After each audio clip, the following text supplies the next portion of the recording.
Today's Toy Spot, we are having a look at the Mezco Toys 2015 Con exclusive Sub-Zero. We've had a look at Sub-Zero before, but this is a translucent ice blue Sub-Zero. Looks very, very cool. He also comes with an ice orb, something that the original released Sub-Zero did not come with. It is recommended for ages 17 and up. Spin around the back of the package. There is the image of what the original Sub-Zero looked like. They just simply reused that for the Con exclusive. It says Kai Lang is the younger brother of Bai Han, the original Sub-Zero. After Bai Han is murdered by Scorpion, Kai Lang swore revenge. He's mastered the art of ice and cold and took his brother's former codename Sub-Zero. It includes, or would have included, an ice sword, ice hammer, and alternate hands. But again, because this is a Con exclusive, it's not going to have these. It's only going to have the orb. To check out more from the folks over at Mezco, you can go to www.mezcotoys.com. Spot's going to take a break and get this opened up, but when we come back, we're going to get a better look at the Mezco Toys 2015 Con exclusive Sub-Zero. There's more heading your way, guys. Don't go anywhere. Stay tuned. To get the 2015 Con exclusive Sub-Zero out of packaging, I'm pleasantly surprised to see that he does actually come with more than just an orb. Of the accessories he comes included with, well, first things first, he comes with a couple of different interchangeable hands. These are more closed fists, perfect for holding the accessories I'm going to show you in a second. All of the accessories, as well as the figure itself, is this really cool translucent ice blue. I worry about the longevity when it comes to clear plastic. Sometimes it's notorious for breakage, but in the meantime, I'm going to relish in the fact that he is an awesome ice blue color. Comes with a couple of different hands. He comes with this blue orb that will attach to his hand. I'll show you that in a second. And he also comes with a couple of daggers, which is the one thing I didn't expect to see him come included with. So that's a really cool touch. And the reason why I didn't see it, they were further down in the package. There you go.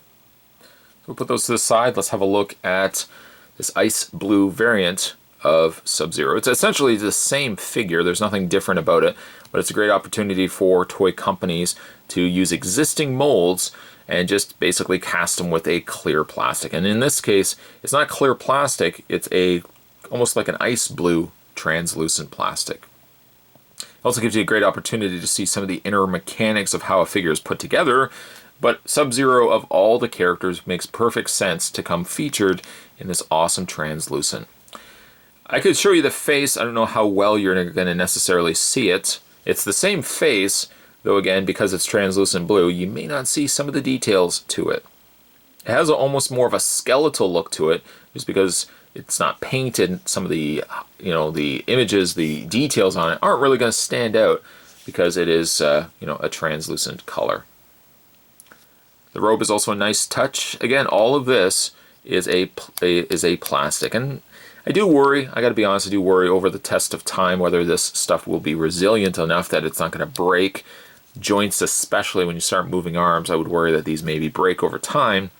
But in the meantime, I can at least enjoy this figure. Okay, so in the way of his orb, there's a little peg on the end there. And in the one hand, and this hand does not have it, this one hand does, there's a hole. You're going to take the orb, and you're going to just peg it. It's hard to almost see it because after all, it is clear. It is hard to make out where that hole is. And I can't even see it on camera. The hole is right there. Just screw the ball. There we go. Oops, and I just dropped it. Let's try that again. Take the orb. There we go. And screw it, and I dropped it again. This ball isn't ridiculous. Ridiculous, I say. Want to make sure you get it in completely. If not, it's going to keep popping out. You going to stay? Okay.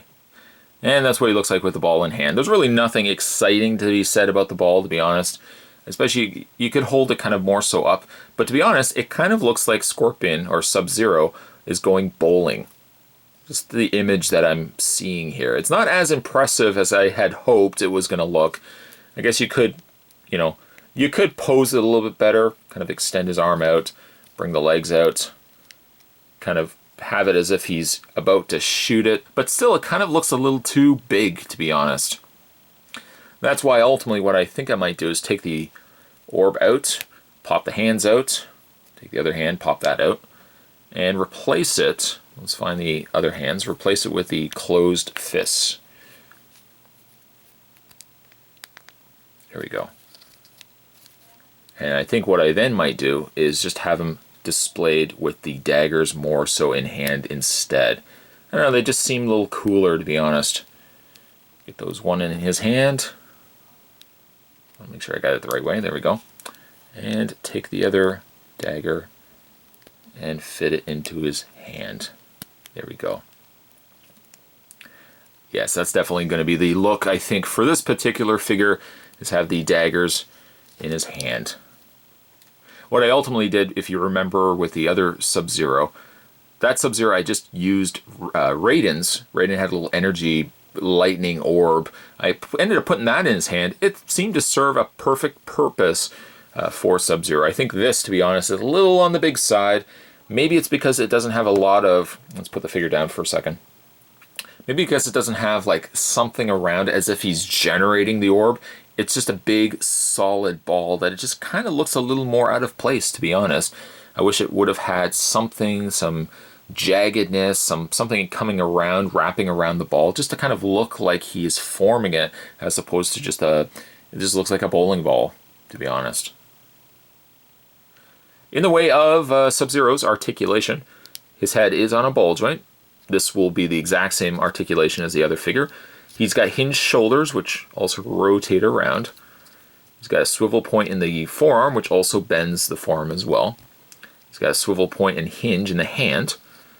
He has no articulation, basically from like the torso down, but he does have ball joint legs, a swivel cut at the top of the thigh, a hinged knee, which also rotates the lower leg, and also a hinged foot.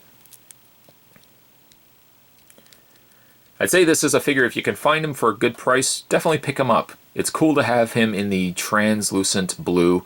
It really gives the look of a nice projection. It definitely looks like him. And I think if you're going to give any figure a variant, especially like a translucent or clear, Sub-Zero would be the perfect candidate for that. Just not crazy on the orb, but I do like the little daggers. That's probably going to be a look I'm going to keep for this guy.